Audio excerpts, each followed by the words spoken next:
Hey, everybody, welcome back to another episode of the Minds of Mortgage podcast. This is Kelly Yale, and I am truly delighted to be joined today by Ashley Yarabinec, who is not only an awesome woman in the mortgage industry, she is also the director of member relations for the Mortgage Bankers Association.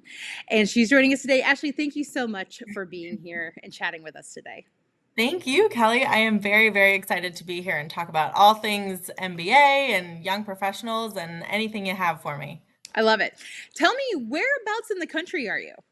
I'm actually in Portland, Oregon. Born and raised in Oregon. All of my family is here. I spent the last 8 years in DC. That's where I started with MBA. And then I had my son 2 years ago. And so about a year-ish, I brought the baby home, and my parents are very excited that they finally get the relationship that I wanted them to have with grandparents all along. So it's good to be home, but yeah, I'm in the Pacific Northwest. Oh my gosh, that's amazing. I love that. So you were in DC for a long time. How did Yeah. you how did you get your start in mortgage? So I actually got my starter mortgage in Oregon, believe it or not, with PenFed Credit Union. They had a big service center in the Eugene, Oregon area, and I started as a loan processor. I loved it. I was processor, senior processor. I, for some reason, got these weird niche loans that I was the only person that could do VA loans in Guam, of all places. And so I had to I was kind of the throw the kitchen sink at her type of person that could really do any type of those weird loans. And so I did that for a few years, and then I just kind of wanted to change the scenery. And PenFed Credit Union at the time was headquartered in the DC area, and so I just put in for a transfer as a processor and moved across the country and kept my job. And from there, kind of quickly rose through to the manager of operations. So I had a team under me of the whole operations staff, which was really fun. And then went through kind of a big LOS implementation and was the lead trainer on that for, I think we had about 400 to 500 employees at the time, where I was traveling back and forth from DC to San Antonio, where they were opening a new service center. So I kind of got the full gambit of the whole mortgage origination life cycle, trying to do all of that, and then training. And then they asked me to move to San Antonio full time, and I did not want to do that. So an opportunity opened up at the MBA, and I took it, and I have never looked back, and I couldn't be happier. That's amazing. I mean, and also just I'm assuming, and I'm, I don't know what is appropriate and not appropriate to ask when we ask like age questions now, but it seems like you were pretty young to have been, a manager of an entire operations system. Like that's a lot. That's a lot of people. It's a lot of Yeah. personalities, a lot of way of doing things. And so, how old were you when you were managing that? I think I was around, do some quick math. I think I was probably around like 26, 27 Wow. time frame. But yeah, I had about 12 to 15 people under me with just my little operations group. And no, it was great. It was a great team. I really It's funny because I have since grown so much in my leadership style with now, and I'm 32 now, and I've taken all these leadership courses and trainings that the MBA has put me through with various different designations and future leaders and all of that. But just looking back, I was really, really lucky to have a team that liked me as their boss, and I loved them. We worked really well together. But no, it was a really fun experience. It's so interesting in mortgage because if your if your history in mortgage is having a tremendous operations department, because that was the I was hired at a branch where like the operations team set the standard for the Hmm. company. So I've never been in a situation where where there was like any like weirdness, right? I've just been so profoundly lucky. But I do notice a lot of times that it does seem like there's a woman under the age of 30 who's at pretty high ranking in an operations department. And I just find that to be so fascinating. I loved it. At the time, it was me as the manager of operations, and then I also had a woman assistant manager. But then above me, my three, I think three out of the four of my VPs were all female.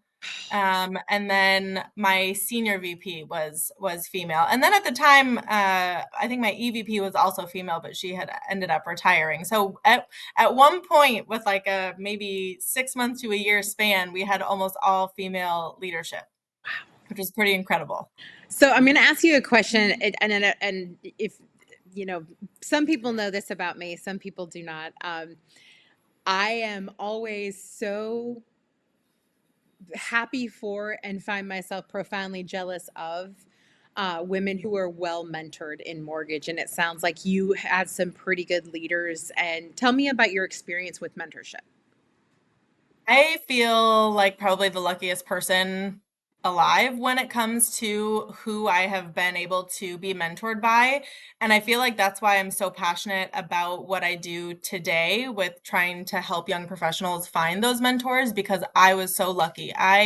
When I worked at my previous company, I had a boss, Sherry Payton. I will shout her out. She was my she was director of training at the time, and she just her leadership style, the way that she kind of took me under her wing at the very beginning, and I never hesitated to ask her questions and just be a sponge and learn as much as I could. But she was always so willing to sit down with me and take 5 minutes, 20 minutes, 30 minutes and explain the why behind why she has to do things a certain Wow. way or what was happening. And I think the most profound thing for me that she ever said to me, and I will say that this is the best piece of advice I've ever gotten, is when I was asked, when they were doing some moving around and reorganization and moving everybody to San Antonio, I was one of those ones that if I didn't want to move, I was going to be let go, and then have to wait a little bit of time before I was actually able to be released. And I guess the way that it happened, I was young at the time and I was very, very emotional that this was my first layoff and oh my gosh, what am I going to do? And but then I was really angry and she said to me, she's like, the mortgage industry is so small. How you react to this is how you will be remembered. And that hit me so profoundly that I'm like, you're right. The way that I react, the way that if I just keep showing up and am poised and am respectful and understanding that this is what they had to do, and that's how I showed up. And there was no hard feelings. And you quickly realize how small this industry is and how much movement back and forth between companies there are, and to just never burn a bridge. And so there was never any hard feelings, but that was the best piece of advice that I've ever gotten. And still to this day, I carry it with me is how you react to something is how you're going to be remembered, because people don't forget.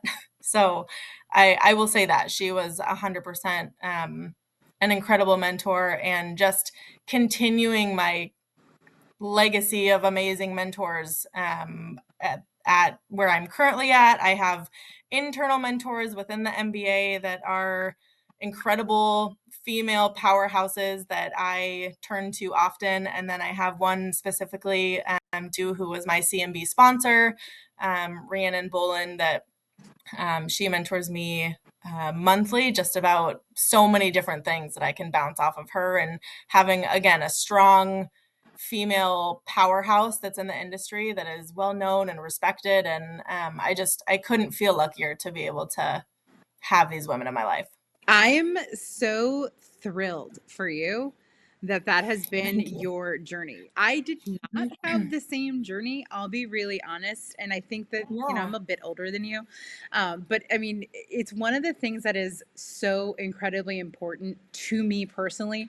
And it's why I'm so weird with it. Cause like if I meet anyone who could be like a day younger than me, I'm always like, hey, I just want to let you know, I know you don't know me from Adam, but if you ever need anything, I want you to know I am here to mentor and coach you absolutely all the time. Always email me. Yeah. And I think I probably come off as a little bit crazy, but that's what I just want people to know is that as women, as leaders, it is our job not just to climb a corporate ladder. It is absolutely our job Mhm. to reach back down. It's absolutely our job to make sure that Yeah. everyone has a spot on the ladder. I don't even really want a ladder anymore, to be super honest. It just kind of is what it is. And you know from being in the industry, we're a slice of the pie, And Mhm. as the years have gone by, I've just been so profoundly. I love stories like yours because it just shows me that there has been such a difference in the last 10 years. There really has. Yeah. And that we're seeing so much more, mentorship. So talk to me about how, what what drives you for mentorship at MBA, and what do you specifically do that other people can kind of talk to you about? Yeah, so my biggest thing that I do within the MBA is I run our residential side of our impact young professionals group, kind of outside of my day job is what I'll call it. So my day job is I'm director of member relations. I manage a portfolio of all of our residential lenders across the country, but I also lead, yeah, the residential side of impact. And I really have tried, I took over about a year-ish ago, and I've really tried to create a space for the young professionals who are already in the mortgage industry to be able to come and get professional development skills, find that mentor mentee relationship, learn how to network, learn what that means and the importance behind it. Since I have gone through my Future Leaders program, I also have my CMB, so I'm part of the CMB Society. The people that are within the CMB Society and the Future Leaders alumni groups are some of the most incredible people that want to give back and are looking for mentees. And so at conferences, all of the impact young professionals who are there, I always join in with the CMB lunch or the CMB reception, or I put them in front of the Future Leaders alumni group so that they can network with the people who are looking for mentors or looking for mentees and looking for that relationship. And so being a part of Impact, we provide discounts for people that are 35 and under at some of our select conferences. Especially, we have an incredible rate for our National Advocacy Conference. It's only $99 for the young professionals to come, and that's one of the most important ones. But providing a lot of mentorship opportunities for them to just be put in front of the people who really want to give back. And that's the biggest piece I feel like of the whole group. If you have people who really want to give back, right? If there's people, who really want to mentor, do they reach out to you, or how do they get involved? They can absolutely reach out to me. I think that's an incredible. I can compile a list of the incredible people that want to and are looking for a mentor. We don't right now have like a formal program that's specific to mentorship, but if there's anybody that wants to mentor, I have people all the time in my group that are looking for them. I am happy to make warm connections and kind of do that warm handoff and provide any of those relationships that I can, because it is crucial in this industry, just like you said, that we find somebody both inside and outside of our organization that can be that mentor. And you can have more than one. A lot of times there people think like, oh, I'm just gonna reach out to one and see how that goes, but it's a two-way street. You can have more than one. There's no rules, there's no formal thing. The best mentors have fallen in my lap more or less, without me having to like formally ask somebody to be my mentor. It's I have had those conversations, sure, that has happened in the past, but a lot of it is very organic, and that's kind of how the best ones happen, is kind of that organic relationship. So happy to make any connections that anybody is looking for if you want to mentor or be the mentee. So I'm gonna say, like, anybody who's listening to this, if you especially if you're a woman, please at least have a little time per quarter, per month, that you can just reach down and really just create these great relationships with some people who are looking to be mentored. I can tell you without any hesitation, Ashley, you can always count on me to do that. But I really would love to throw a challenge out there, for every single woman, especially if you're somebody who really wished to have had a mentor in your time, right? Why not use that this time to become a mentor? And really, I mean, it's kind of a, yeah, it's a healing process, really. If you felt like you didn't have a mentor, to go into mentorship, it's a full circle moment where you can make stuff a little bit better for the next generation. Yeah, and you can really make it your own too. Like you can make it, there's no rules or guidelines that you have to follow on what works and what doesn't work for that mentor-mentee relationship. You can meet once a month via phone call, you can meet once a quarter, you can meet weekly. It really depends on what you're talking about and what works for you and your schedule. But I definitely think it is that two-way street of you both need to be kind of ready to have that relationship and call on one another and provide the time. But absolutely, I couldn't agree I more. love it. We were talking a little bit, and I find this to be probably one of the most fascinating conversations in mortgage, which is when someone is, let's say, getting ready to retire, or maybe has had a really long 5 years and doesn't necessarily want to keep kind of changing and shifting with the tides, and they're looking to retire. I've been in this situation more times than I can count in the past 12 years, having these conversations with people who want to maybe hand off their book of business. And you Mhm. and I were talking a little bit about sort of like, basically, like, what is the plan for that and how people kind of look at it. Can you tell me, a little bit about your interpretation of succession planning, and how you Yeah. help with that? So I think of succession planning in a couple different ways. I know companies who have very formally written succession plans, and that works for them. That's great. Some of them are very, very large companies, and that's what they want out of the culture of their company. But then I also have a lot of members who haven't ever thought about succession planning or what that means, or there's no formal program in place. And even though there's no formal program that may be in place, I want to raise awareness about the importance of at least starting to think about succession planning and what that Mhm. means. Because just like you said, our senior executives and leadership are going to want to retire at some point. And right now, they have a lasting legacy that they're going to want to retire with. And so, who not better to train and guide than the people that are already in your company who are raising their hand and wanting more responsibility and showing you that they're ready for more impact, and your succession planning and the opportunities that we provide around those professional development skills, and you being able to provide them the resources with either MBA education, whether that's our future leaders program or our AMP program or CMB or any of our designations. You're getting them poised and ready to be able to take over your spot once you want to retire. That way you can feel amazing about your retirement. That should be a very happy thing, but also knowing that who's taking your place is going to be doing an incredible job because you were the one that trained them and mentored them and kind of brought them into that role to be as successful as possible. So it's really just recognizing that you have some incredible people within the industry already that are raising their hands and wanting to do more and learn more and take on more responsibility, and as executive leadership providing them with those opportunities to get them into that plan or that room for growth within your company is the key crucial piece to that. Yeah, it can be such a tricky business, right? Of having someone with an established career, established relationships, established database, and having someone come in and be part of that. And I think the most important component of that is that you are both aligned from a value perspective, and from how you serve your customers and your referral partners.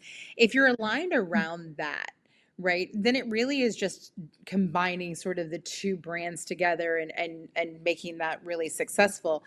I have seen it go incredibly well. I have seen it go incredibly south. And a lot of times when I see it go incredibly south, it comes from that older originator or the originator looking to leave the industry not being really able to let go and not Hmm. trusting that next person to really carry the torch. And so that I'm sure that there's a big component of that as well. Absolutely. I mean, there's no secret that this industry is hesitant for change. There's there's definitely a huge part of the generation that is really holding on to the way things have always been done.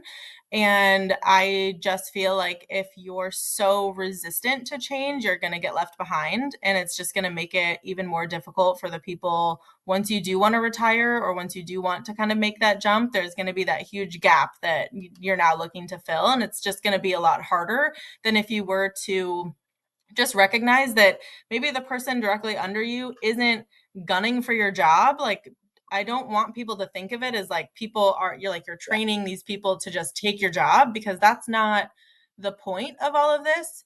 You're making sure that they're ready to move up in their career. What they choose to do with that is completely up to them, but you're acting as that mentor to be able Mhm. to provide those opportunities and resources to make them the best that they can be in that job and in your company and in that role, so that once you do want to retire and kind of make that change, that they're going to be the poised and ready to do that.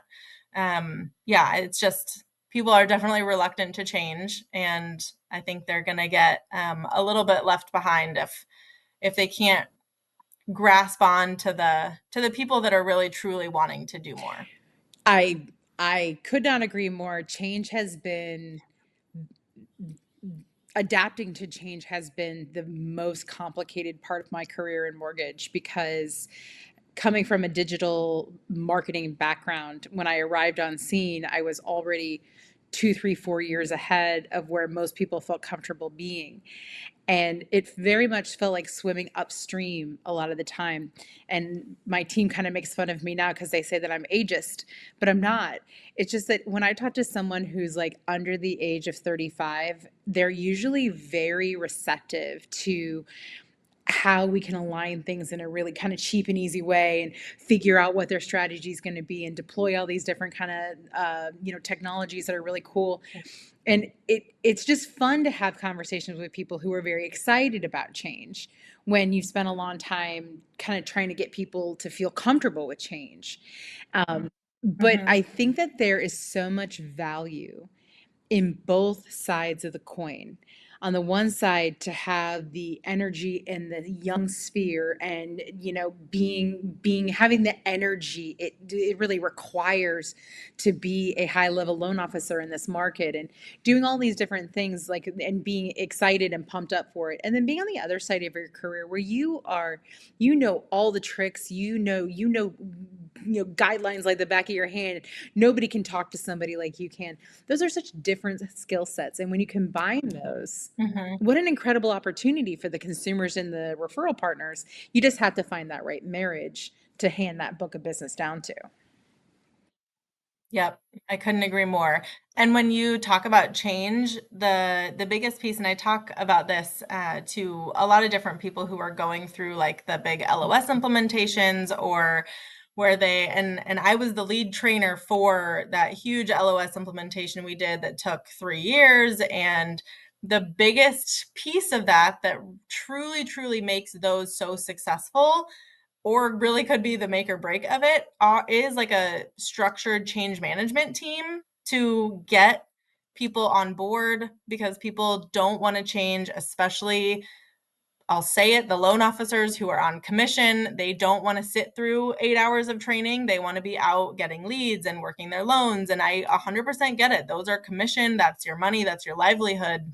And so when you talk about change and change management and executives leading the change, that change management group can be so crucially important to just getting people on board and showing them the why behind why we're changing into this different system, or why we're doing it this way instead, or here's some incredible ways to do it. I would love your input, like getting people's buy-in on different things so that they have some skin in the game. So that change management piece in all aspects of the industry, not just a big LOS implementation, but even just change management on succession planning and getting people on board with what that actually looks like and could mean for your own company.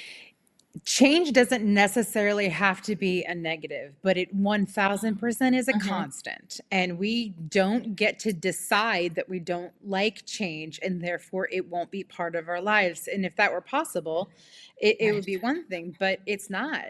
And if we are Yeah. reluctant to face the realities, right? And that felt like that many times in my career in mortgage is it's like, right, but that's not the realistic thing. And it's like, yeah, but just keep it on the DL, like don't make waves. And it's like, but the bus is coming and we're gonna get hit. Should we like move out of the street? Like, and it's like, oh, let's not talk about people feel uncomfortable when you talk about the bus. And I'm like, oh my gosh, okay. Mhm. But to your point, having, I know you don't know much about my background, but I I built out a technology platform for, like, call it a CRM. Let's call it a CRM for sake of argument.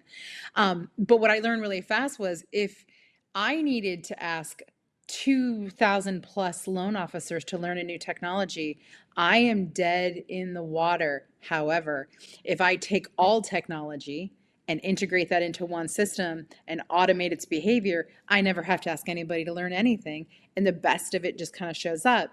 And so often people blame technology rollout at companies on either the technology company or loan officers being quote unquote Mhm. lazy or whatever that is. And it's like, wait just a second.